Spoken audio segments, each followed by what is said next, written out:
صباح الرزق، وابدأ يومك دايما بالصلاة على النبي.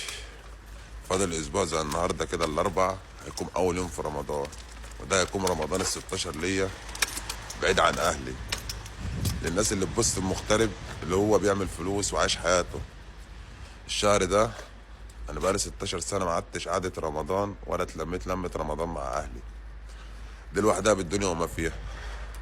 وبنقوم كل يوم الصبح الساعه 7 الصبح لازم تروح شغلك، يا اما مش هتلاقي تاكل ولا هتشرب.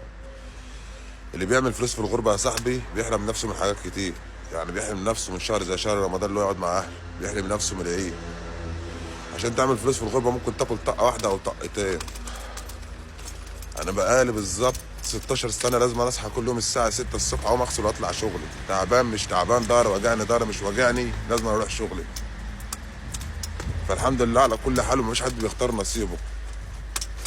بس صدقوني أقسم بالله أكتر بني آدم مظلوم في الدنيا دي بحالة مغترب. مهما يعمل فلوس ما هوش عارف هيروح لأهله عايش ولا ميت.